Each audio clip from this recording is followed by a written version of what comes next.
So I want to thank everybody for being here for the tragic loss of my brother, Jim Deal. For those of you who don't know me, my name is Donna Cox, and I'm Jim's younger sister by 7 years. Those of you here know my brother by Agent Deal, Jimmy, or Jim. But to me, he was Bobo or Davy. So as I share with you a few words, you'll hear me reference him by these names. His nickname for me was always Bug. And when I was a little girl, he teased me fiercely and told me that I was a bug that was found outside by my parents on a leaf, and that they brought me inside and raised me. And I believed it for like many years. That's the sad part. When we were very young, I would hear his friends call him Jimmy or Jim, and I so wanted to be that cool kid that could call him Jimmy too. Well, I did once. I got pinched, and that was the last time that I tried to be cool and call him Jimmy. The name Davy was reserved for his immediate family, and for some strange reason, that worked for him. Standing before you today is surreal. Our mother suffered from dementia for many, many years. And when we learned that my brother's diagnosis was fatal, I said to everyone that would listen, he will take our mother with him and bring her peace. And 2 weeks later, I lost my mother. The 2 weeks, technically, I should be curled up in the fetal position, but instead I'm standing before you and doing okay. Because as a woman of faith, it gives me immense peace to know that my brother took my mother out of her pain and took her home to be with our Father. For those of you who know me, know that I absolutely adored my brother. And from as far back as I can remember, he has always been my hero. He literally called me every day to give me the weather report. I live in Ohio, so he was always concerned about the snow. And seriously, I'm not joking, he called me every day. I nicknamed him the Weatherman. And if my husband and I were driving long distances, typically to Iowa to visit his family, my brother would call and ask, "How are you doing? What's the weather like? Where are you staying? Is John gonna watch the game? And try this restaurant." He always had a restaurant that he wanted us to try. You're nodding your head, many of you know this. Okay. My brother was extremely protective of me, and strangely growing up, I was more nervous telling him something that may upset him more so than my own parents. He always had this presence in my life that I simply wanted to please him and make him proud. His opinion and approval mattered so much to me, but yet he was also unpredictable. Back in early 2021, I was offered a job in Saudi Arabia. My family and I were very excited, and I remember like it was yesterday saying to my husband, "How am I ever going to tell my brother I'm going to Saudi?" It honestly sounded ridiculous.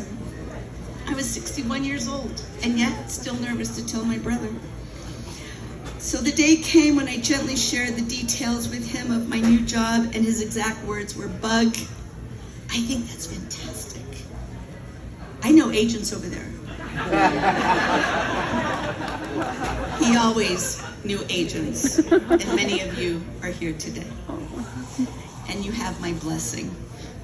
That year was a challenging year for me for many reasons, but in particular because I was unable to speak with my brother because he couldn't figure out how to accept a call from me using WhatsApp.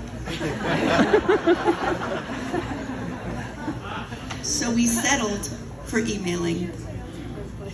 So this is a great segue to my favorite story about my brother and his knowledge, or lack thereof, of technology. Many, many years ago, he called to tell me about a big bust that he and some agents had made.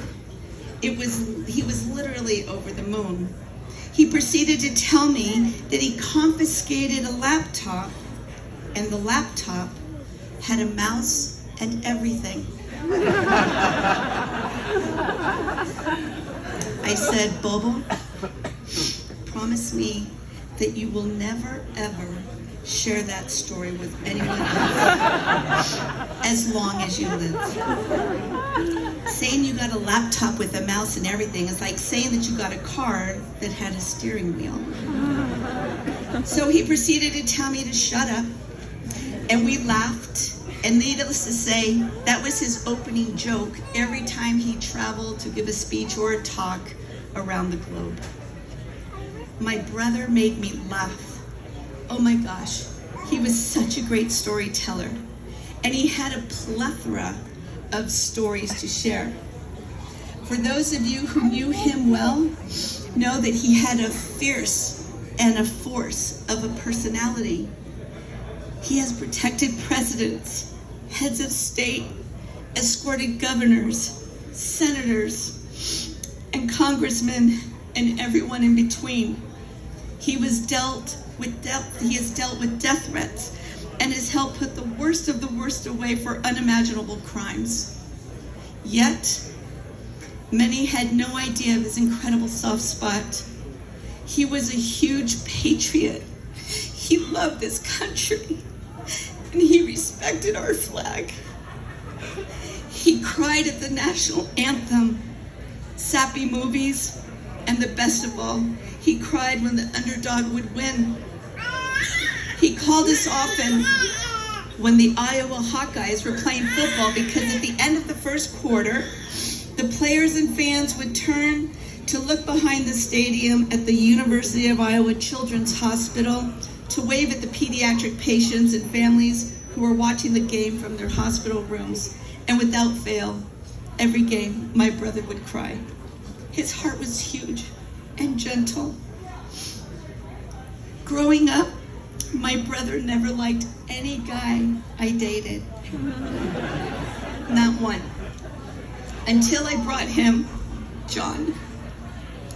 He loved my husband and would frequently call and check in with him to make sure he was watching the game. He loved my husband so much that he sold his treasured 73 Bronco to him for $1. The license plate. And my husband made this license plate for him for the Bronco. I remember that day that my brother told me that he met the love of his life, my sister-in-law, Kathy. And if you know Kathy, you'll understand why he loved her so dearly. Together, they had 3 amazing children, Jennifer, Jessica, and David, that truly completed him, or so he thought. Until the day that Jessica and Kevin brought him his first grandchild, Dylan, and then Casey. His life was then full and blessed. The one thing that gives me comfort as a woman of faith is to believe that he's at peace in a place that is far more beautiful than any of us can ever imagine. And with all my heart, I believe that one day I'll be reunited with my family. If you're listening, big brother, and I believe you are, just know how very much I love and adore you. I have been proud of you every single day of my life. Please look after us, keep us safe. I will have to learn to live this life without your physical presence and to check my own weather report. Forever, you will live in my heart until we meet again. Thank you.